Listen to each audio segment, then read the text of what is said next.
Welcome to State of Freight. I'm Lorianne LaRocco, and joining me now is Stephen Edwards. He is CEO of the Port of Virginia. Stephen, thank you so much for joining us. Good morning, Lorianne, and thank you so much for coming to Virginia to visit us. Yeah, thanks for having us. Let's start with educating the viewer here. You are an owner-operator port. We hear a lot, particularly, of course, during COVID, about the landlord ports. And those are the larger ports like LA Long Beach, where they don't have control, if you will, of the operations. It's the stakeholders, and that can lead up to bunching and to congestion and other challenges that we saw during the pandemic. Can you explain what an owner-operator does and how that actually helps, if you will, the flow of trade and logistics? No, certainly. I think for us, we're an integrated operation. So we have 6 terminals, all owned and operated by the Port of Virginia. So that allows us to move capacity and to build capacity at the right speed for the trade. It also allows us to look at the gateway as a whole. So if there's an inefficiency in the gateway, we can address it. And it isn't a situation where we're arguing over who enjoys the economics of that change. So it isn't just party A gives something up for party B. In our case, that would be left pocket giving it up for our own right pocket. So just as an example, within our terminals, if one facility is reaching capacity, we can move services to another facility to create further capacity. We can build at the speed we want to build in the knowledge that we're not risking utilization to a competitor. I think the best way to describe it during the pandemic is you will recall that there was a White House envoy who had to look at what was going on in LA and Long Beach. There were multiple people on those calls. For us to pull those levers to make things happen, that's the job of our COO, and of course he does it very well. And we operated throughout the pandemic with the highest growth rates of all the ports, and we did so with good service. One of the key things that I find interesting about this port in relation to others is the fact, because it's an owner-operator, the communication systems that are built within the port all communicate with each other. And so that's key, and particularly it's key because of trucking. And so for truck drivers out there, it's you get paid by how many turns you do. It's not the product that you're moving, it's how many times you can successfully move in and out of a port. Talk to me about how efficient it is in terms of going in and out of the port, and then we'll kind of segue into how the Baltimore drivers had to become aware of the system that you guys actually use. So if you look at our systems, our yard systems are all automated cranes. They're all semi-automated operations in all of our container terminals. So the best way to run semi-automated systems is with truck appointment systems. It allows us to pre-stage cargo so that you get a quick service when you're in and out of our terminals. And it also allows us to pick up from RFID as soon as that truck's arrived what their mission is within the port and prepare for that mission. So that does require a single system across all of our terminals, so that the trucking dispatcher or the truck operator can say, I'm going to book for the 7 o'clock hour, I'm going to book for the 9 o'clock hour. We give some leeway, of course, to allow trucks to be late because of whatever may happen on the road. But what it does mean is when you arrive at the port, you're arriving in a controlled window, and you're arriving with your container or your mission already known and ready to be served. So it gives you a truck turn time in the 35-40 minute range consistently. And that was consistent at whatever stack utilizations we're operating at. It's interesting because when you look at other ports, and I won't name any names, but the terminals all have their own trucking system. And so we've seen firsthand how inefficient that can be because it's the inability to discuss. When it comes to what happened over at Baltimore, and you have the truckers coming in, what kind of learning curve did they have? Because Baltimore doesn't have a truck schedule, so to speak, in terms of pickup and drop off. So our first job with Baltimore was obviously to serve the trade. Right? We totally recognized that the tragedy in Baltimore was about how do we help those truckers and those cargoes move when a lot of that cargo has been discharged here on no notice. It's been discharged, and now, yes, a Baltimore trucker is dispatched to collect it, and that trucker doesn't understand our systems. They don't have appointment systems in Baltimore, as you say, and they don't have RFID tags necessarily. So in our case, what we did, our customer service team worked with the Maryland Trucking Association. We also got Virginia Department of Transport to work with their equivalent, Maryland Department of Transport. How do you deal with overweights? How do you deal with hazardous permits? So that there was the best customer service we could give. We dispatched customer service to go and meet with Maryland truckers. And I think in total now we've handled about 900 trucks. So think about individual tractor units that have been coming in and out of our port since Baltimore started. And I believe we've given them good product. And I hope that they can take some of the learnings from here and go back to Baltimore and say, why not there? When you're looking at the amount of TEUs that have come in through Baltimore, take me back to that day when we saw that horrific sight of the dolly, of course, hitting the bridge, the loss of life. If you can kind of give me like an abbreviated TikTok in terms of how you responded, in terms of reaching out and then saying, okay, we need to have a plan here so we can help keep that flow of trade moving. So I think there was the initial shock, of course, but the maritime industry is very, very agile. Of course, ships can move very quickly to between where they're intending to discharge cargo. So the first thing to note on the container side is there are about 9 or 10 services that go to the Port of Baltimore on a weekly basis. We have about 34 on a weekly basis. They all call here, or they all call at New York, those that go to Baltimore. So it was Tuesday morning, of course, when the tragedy happened. On Tuesday evening, we were discharging Baltimore freight because there was a ship here alongside discharging Virginia. Due to go to Baltimore, we just then processed the Baltimore freight off that ship as well. So the speed with which we could move was very, very quick. That required coordination with the shipping lines, their decisions on are they going to use Virginia or are they going to use New York. And then you see flowing on from that was, of course, in the national press or in the White House, it was, is this a national supply chain problem? And we had to coordinate very quickly with the other ports, largely New York or New Jersey and a little bit of Philadelphia, to try and get the message through very quickly. No, actually, this is something that we can absorb. This is something we can handle appropriately without degrading the service levels we're giving to our existing customers. So the press cycle really did go from the tragedy itself to, is it a national supply chain crisis? And once we could settle and say, no, we can handle this freight, it was then the case of, where are the pockets that are going to be a problem? And what areas were possible problems that you needed to address? Well, I think the container sector, we were capable very quickly. The roll-on, roll-off sector was much greater. Baltimore is by far the largest roll-on, roll-off port. And you've seen a response on the East Coast, which has gone from Davisville, Rhode Island, all the way through Brunswick, Georgia, etc. So in our case, we have 2 facilities that have been handling roll-on, roll-off, largely the large machinery units, not the automobiles, and that's our terminal at Newport News, which has discharged a lot of high machinery, and this facility here, which has handled cargo it wouldn't normally handle. So this is a largely container terminal, but we've also handled roll-on, roll-off in some of our spare capacity. The cars, they've really followed where the OEMs have their processing, where the manufacturers have their processing, and that has been that wider spread up and down the coast. One of the other areas within the port that has been credited by logistics managers, particularly I spoke with DeAndre Larry, who's the head of Uber Freight. He was telling me about the rail, and that the expansion project that is currently underway, that has also helped, if you will, in terms of the absorption of additional TEUs. Can you go into that project and how are things going, and how that efficiency, if you will, in the end, helps the flow? So, particularly to Baltimore, that was a truck crisis. Yeah. When you then look back on rail and you think through any other crisis, let's go back to the pandemic and how you service the Midwest. So DeAndre, as you might know, prior to Uber Freight was Norfolk Southern, so we worked very closely with him at that point.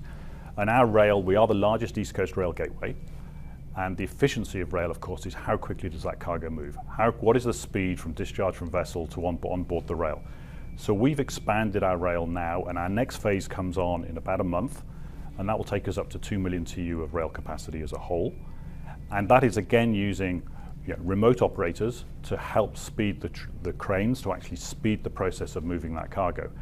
Then you couple that with investments from years ago, being the Heartland Corridor, when that was double stacked, and that gave us that capability to continue to serve. So throughout the pandemic, all that rail freight kept moving. The other advantage is you come back to that single owner operator model.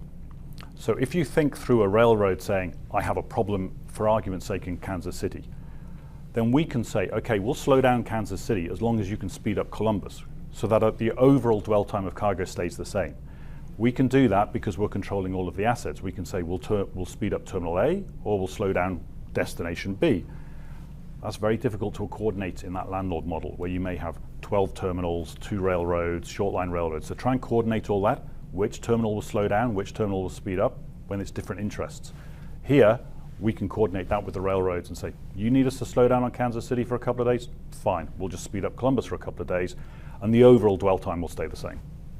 What are the dwell times, if you will? Let's talk about the trucking dwells. For the truck pickup, how are the dwells for the containers right now? Surprisingly good, because we actually thought through Baltimore that we might hit that situation where cargo would stop and stay.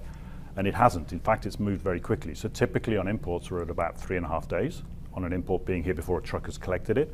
Rail, we're moving it from ship to rail in 48 hours. And so how does that stack up from COVID? A little similar. COVID would have a few spikes in periods of time, largely geared to where were the constraints further down the network. But again, we never really hit those high levels. We never had that problem of a railroad saying stop. Railroad may have said stop to one location, but we were able to accommodate around it. So again, flexibility, agility, that's what these systems give us. Trade is sticky. You've received a lot of trade from Baltimore. Do you anticipate on keeping some of the trade here once Baltimore opens? I don't think that's the purpose of what we're trying to achieve for the moment. The purpose of what we're trying to achieve was to serve the trade. And I think the trade that's in Baltimore is sticky there for good reasons. And most of the trade that was discharged from Baltimore has been drained back into that distribution market. So the stickiness is when you can get that investment that says, I'm going to build my supply chain around your port. And of course, that can't be changed on a tragedy, and that can't be changed on a 6-week timeframe. That is a multi-year approach to how do you bring people to your port to say, look at the efficiency of the gateway, why we should invest in Virginia, all the many good reasons why you should do that. But we don't see the Baltimore scenario as saying, there may be 1 or 2 people who say, actually that was more efficient for me than going through that gateway, but we expect the vast bulk of this cargo to return to Baltimore. How are the talks right now? I spoke with Central Command, 2 days ago. They, of course, are going to make the ultimate decision of when that port can open. Maersk told me, I spoke with the head of North America 2 days ago. He said that, in the next 5 to 10 days, they're going to be making that decision, right, based on what's going on. What kind of planning are you doing here as it relates to passing the baton back to Baltimore as we start seeing the possibility of Baltimore reopening? Well, first, I think the Unified Command is doing a great job of communicating what their plans are. And I think, therefore, all of us are planning on the same timetable. So, by example, when they opened the 20-foot channel, we knew that that would allow the barge operations that we run between here and Baltimore to recommence. And the barge operator was ready to go. And that started pretty much immediately. I think you'll see the same as soon as the channel is reopened, that certain vessels will immediately go back into the port of Baltimore. Of course, the one change has been that the ocean carriers have stopped accepting bookings for Baltimore. So just as when the tragedy happened, there was 4 to 5 to 6 weeks in the pipeline booked and received for Baltimore, or on board a ship heading for Baltimore, the reverse will be true, where it hasn't been booked or stowed to go to Baltimore, and they'll start accepting bookings overseas. So exports will start quicker than imports because of the logistics of it.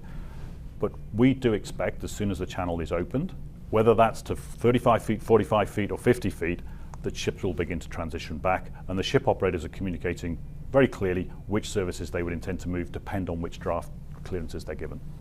And so based on that, how many days of planning do you have? Like, how far in advance are you within this planning process? So planning for container terminals is a 7-day cycle.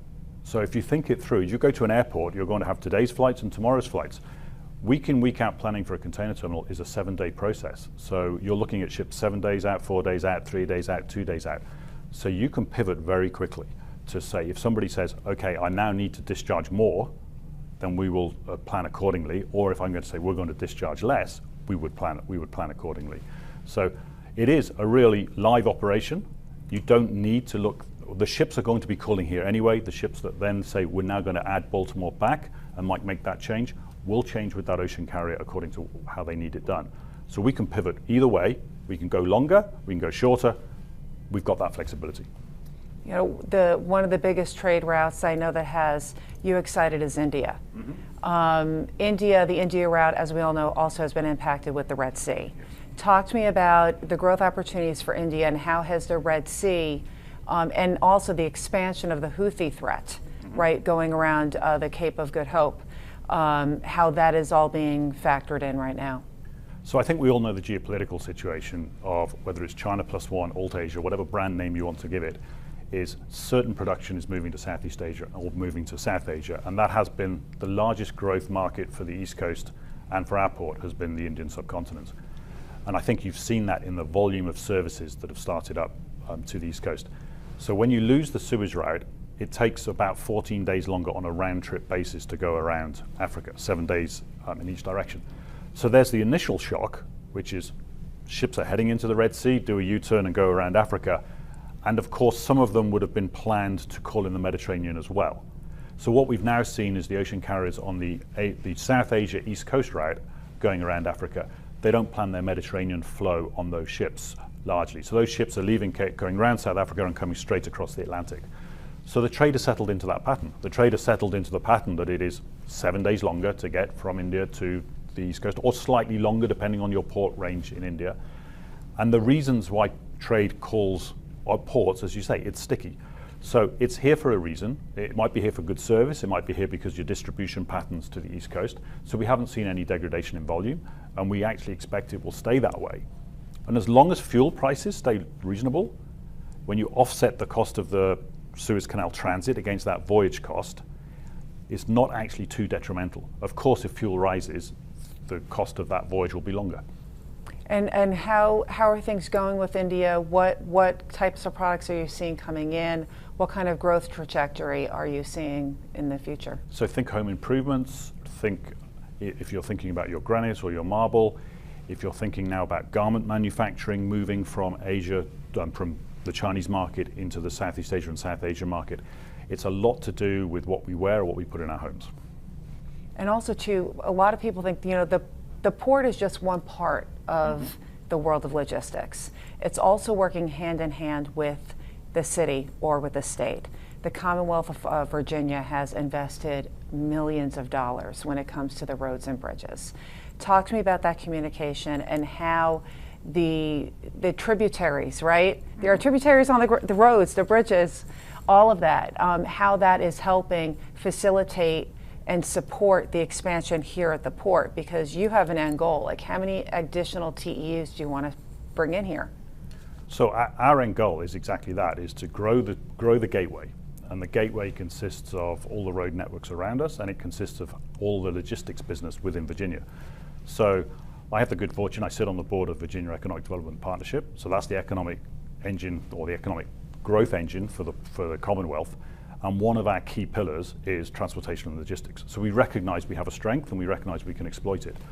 So that does say, where do we need to put our transportation dollars to help grow the gateway? So we then have a dotted line into the Secretary of Transportation and his team, and that allows us to have some influence on how freight is planned. And we have the good fortune in Virginia that freight is included. You can't ignore it, right? We can't put our head in the sand and say it doesn't exist. So we actually plan for it. So we're seeing $3.9 billion going into Hampton Roads Bridge Tunnel. That's the biggest artery coming in and out of this port. And that will be complete in 2027. We're seeing Route 58, which goes through a lot of our distribution parks in the Suffolk region, which is just to the west of here, and is heading out towards I-95. That's being doubled in capacity as well to get through that residential neighborhood. And if you've ever driven between Williamsburg and Richmond as you head up north, there's one little slice of that road that needs to be widened, and that funding is now in place and that has commenced. So all the major arteries, whether you're going north or you're going west from here, are all being expanded. And also the expansions here and the replacement of equipment.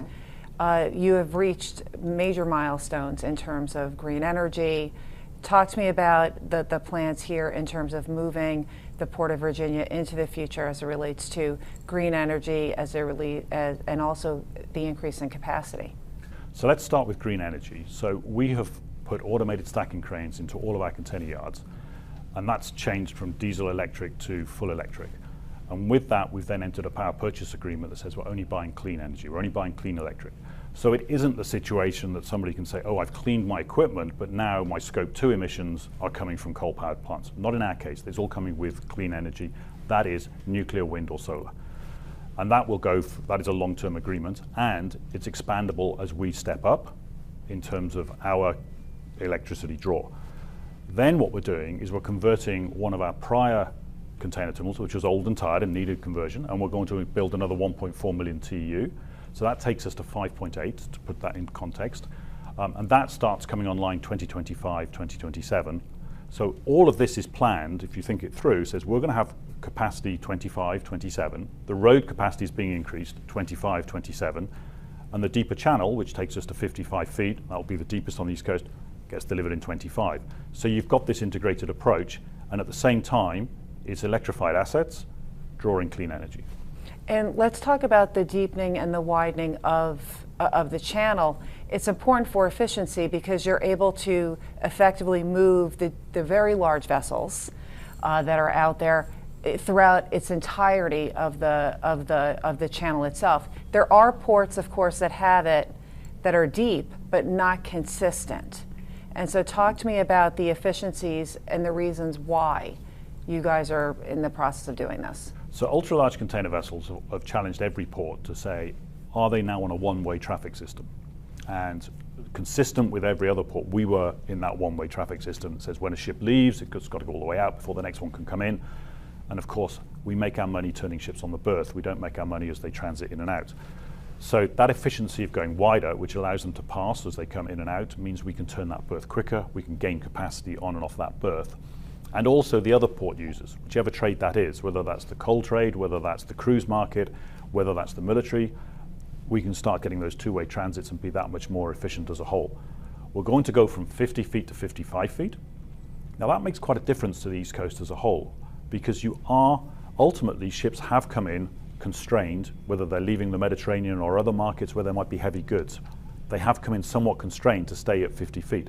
So now we can say, right, we're at 55. People can decide how to use that. They can use that for a heavy export ship, they can use it for a heavy import ship, and then rotate. Whether they go from Norfolk to New York or whether they go from New York to Norfolk, you can rotate depending on where you intend to load out the ship.